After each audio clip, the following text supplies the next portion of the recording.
Et yo tout le monde, j'espère que vous allez bien, c'est votre babu préféré pour une nouvelle vidéo sur Pokémon et aujourd'hui on a les secrets rares de la prochaine extension Pokémon Battle Légion, enfin Battle Région qui devrait sortir. Ah ouais, j'ai du mal hein. Du coup on va aller regarder ça ensemble, on en avait déjà 2-3 qui avaient fuité, qu'on avait déjà vu, mais franchement, voilà, ça a l'air pas trop mal au niveau des CHR, après vous connaissez mon avis sur cette collection, je suis assez dubitatif, on va voir ça ensemble, comme d'hab, le petit pouce bleu et l'abonnement pour qu'on atteigne les 2000 abonnés, qu'on fasse les petits concours, les petites ouvertures, tout ça, voilà, c'est assez cool, donc n'hésitez pas, et puis let's go pour regarder tout ça. Bon, aujourd'hui on est sur Poké Beach, du coup, pour regarder ces petites cartes, comme vous le voyez, qu'ils ont déjà été dévoilées, donc on avait déjà vu lors d'une précédente vidéo certaines d'entre elles, donc celle-ci par exemple avec le Lugulabre, donc voilà, une CHR assez cool pour le coup. C'est pas mon Pokémon préféré ni ma dresseuse préférée, mais la carte est assez jolie, hein. Ils font un gros travail sur les CHR, on va quand même pas leur enlever ça. Pour le coup, les couleurs, vraiment pas mal de couleurs, donc c'est ça qui est très joli en fait avec les CHR, c'est qu'ils appuient beaucoup sur un mélange de couleurs différentes, et j'aime bien la teinte, etc. Enfin, la sorte de brume qu'il y a à l'intérieur, là, c'est vraiment assez cool avec les petites particules qui se détachent du Lugulabre, donc vraiment de très jolies cartes, voilà, avec les rappels de couleurs comme d'hab, vous voyez un peu le violet bleuté du Lugulabre qui se retrouve un peu à côté des armoires derrière dans la brume, et puis aussi on a le violet de la dresseuse, donc c'est des cartes qui sont assez jolies.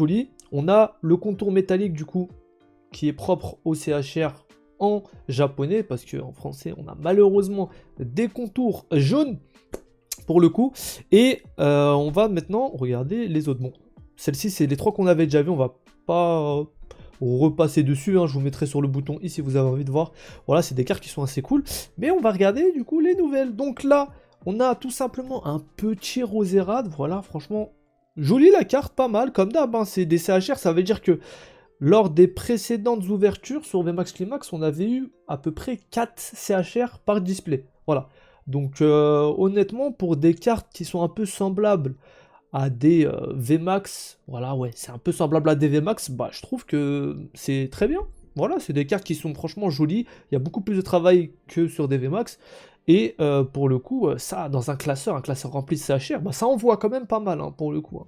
Ça envoie vraiment pas mal, et bien sûr, il y a un travail sur le fond qui est très intéressant, sur les décors, etc., ce qu'il n'y avait pas sur les VMAX, parce que les VMAX, c'était tout simplement des gros Pokémon texturés, voilà.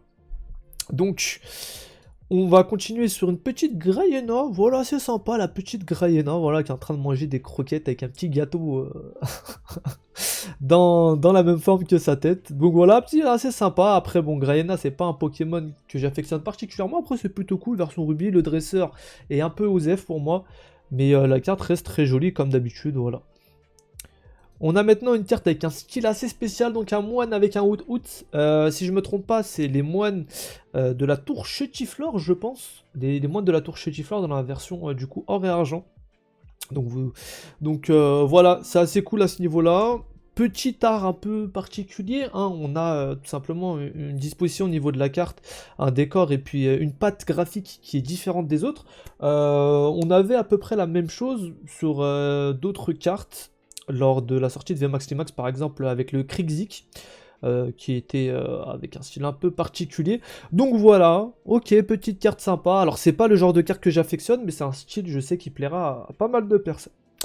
Donc on a du Viridium V, voilà, bon, la full art est assez jolie, bon je vous mens pas, pour moi les trois seuls chiens légendaires, c'est les chiens légendaires de Johto, hein, Teiraku et Suicune.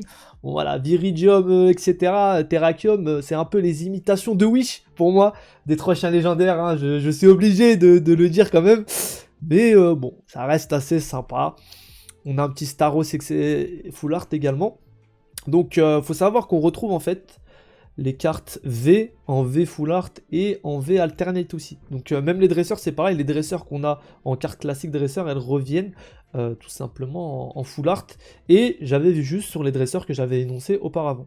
On a un petit Typhlosion, donc Typhlosion qui manquait beaucoup de calcium sur la V, qui manquait quand même pas mal de calcium. Bah là sur la V full art, bah, un peu plus de style, voilà, après, bon, je vous dis la vérité, moi, Typhlosion dans cette forme-là, j'ai un peu du mal, mais la V Full Art passe bien, hein, la V Full Art passe bien, là, il a pris des vitamines, voilà, il se tient debout, il a une pose normale, après, c'est vrai que j'ai remarqué que les V Full sont vraiment masterclass la plupart du temps, elles sont jamais moches. Hein. On peut pas se rater sur des V Full vous voyez que toutes les V Full sont vraiment très bien travaillées, il n'y a pas de problème là-dessus.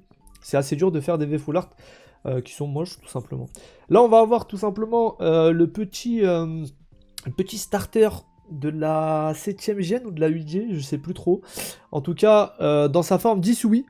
Donc, voilà, bon, avec un petit style samouraï comme il l'a dans Légende Arceus. Bon, voilà, une V classique, rien à dire de plus. V Full Art, sympa, voilà. On va avoir également la V Full Art du coup de l'autre starter. Donc celle-là qui est beaucoup plus cool. On va avoir également un Karcha Croc. Alors celui-là pour le coup, Karcha Croc V Full Art. Incroyable, franchement incroyable. La carte est franchement super jolie. J'aime beaucoup. Voilà, j'aime beaucoup. Donc assez sympa cette carte-là. Je vous rappelle que les Full Art de Pokémon sont également des Full Art, également des secrets dans la version japonaise. Donc faut savoir que ces cartes-là sont des secrets dans la version Jap. On a également la dresseuse là, de Légende Arceus, je sais plus son nom. Mais bref, donc bon, rien de spécial à ce niveau-là. On a une petite Roxane, voilà le retour de Roxane de la version Ruby. Hein, bon, la carte est jolie.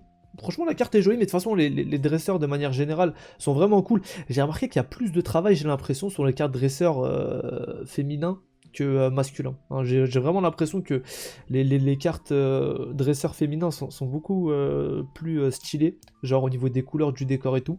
Après, je sais pas si c'est un avis que je me fais moi ou si c'est bon, si c'est comme ça. Vous me direz dans les commentaires. Du coup, on a également la dresseuse du coup, enfin la carte dresseur de du maître du truc dans Légende Arceus, je sais plus du tout les noms de la confrérie là, je sais plus, je crois que peut-être c'est la confrérie Galaxy, je sais plus trop le nom. On va avoir la première CSR, donc la Secret Full Art Dresser, donc l'équivalent des CHR mais en secret, et puis on va avoir également le contour noir qui est assez emblématique. Donc là on a la première avec Ondine, donc on a déjà parlé dessus, incroyable, énormément de couleurs, énormément de rappels de couleurs, rien à dire, un style un peu aquarelle, on a du rouge un peu partout, dans la gelée, sur le Staros, sur le ballon, enfin, excellente carte pour le coup, très jolie. On va avoir également la Cynthia, incroyable, je vous l'ai dit, celle-là, incroyable, incroyable vraiment, sur un sorte de trône avec le Karcha Croc derrière, elle envoie quand même énormément cette carte-là. Donc, on va avoir le Typhlosion 10 oui en V-Star, mais cette fois Rainbow. Alors, bon, le truc qui est bien avec les Rainbow, c'est que des fois ça corrige un peu le style 3D qui fait défaut aux cartes V-Star ou V. Des fois il y a des cartes qui sont pas jolies, même les GX en 3D, et qui passent beaucoup mieux en Rainbow. Bon, je vous mens pas, la carte n'est pas non plus phénoménale, mais elle est assez cool. La nuance de couleur au niveau des flammes est pas mal, hein. On passe du jaune au orange et après au rouge, donc voilà. Ah, ça va, carte passable, qui passe plutôt bien. Celle-ci, je suis pas fan du tout. C'est Archiduc, je crois, si je me trompe. Archiduc. Pas fan du tout pour le coup, de la V-Star Rainbow. Celui-ci est stylé, franchement celui-ci est stylé, mais bon, le Pokémon ne me rappelle rien. C'est pas ma génération, donc la pose est classe. Après, c'est pas une carte que je veux personnellement. On va avoir la Rainbow des dresseurs, bon, rien à dire de plus à ce niveau-là, c'est les Rainbow en dresseurs. Là, on va avoir la V-Star du coup Gold de la carte que vous venez de voir, et on va avoir également une Gold de Typhlosion.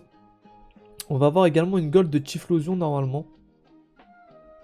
Si je me trompe pas. Il va y avoir une Rainbow de Kamado, donc celui-ci. Hop là. Donc il va y avoir une petite Rainbow pardon, de lui. Et puis on va avoir également une seconde Gold. Donc on verra bien. On verra bien. Mais il me semblait qu'il y avait un Typhlosion. Mais je me suis trompé, c'est sûrement... Il y a sûrement une seule V-Star Gold en fait par série. Donc c'est sûrement celle-ci. Ok, bon. La série, comme je vous l'ai dit, moi, il y a deux cartes que je veux. C'est celle-ci et celle-ci. Le reste m'intéresse pas spécialement. Voilà. Après, si les CHR m'intéressent pour le coup, mais excepté les CHR, il y a ça qui m'intéresse. Donc ça va être un petit skip de ma part, je pense. N'hésitez pas à me dire ce que vous en pensez en tout cas. La série est sympa, mais on sent quand même qu'il y a une baisse en ce moment sur Pokémon. Hein. Je vois qu'il y a quand même pas mal de monde qui fait plus attention. Voilà, c'est la période de toute façon dont on parle depuis un moment maintenant, hein, qui est à l'arrivée tôt ou tard. Je pense que là, c'est vraiment une période de creux qui va tout simplement faire partir les moins aguerris et les moins motivés et qui va faire que certaines cartes ou certains items vont peut-être être plus rares par la suite parce que c'est vrai que si vous regardez Evolution Céleste ou tout ce qui est passé avant, bah il y en a partout, il y a beaucoup de gens qui les ont ouverts, donc il y a quand même pas mal de trucs en circulation. Si la hype et il y a un petit creux dedans, bah d'un côté c'est pas grave parce que ça va permettre aux vrais collectionneurs entre guillemets, même si j'aime pas ce terme-là, de rester et de se faire un peu la main, et puis quand les gens reviendront dans quelques années, on aura des items un peu plus rares, donc voilà, plutôt cool. Sur ce, je vous souhaite une bonne soirée ou journée, je vous dis à la prochaine, prenez soin de vous et de votre collection évidemment, ciao ciao.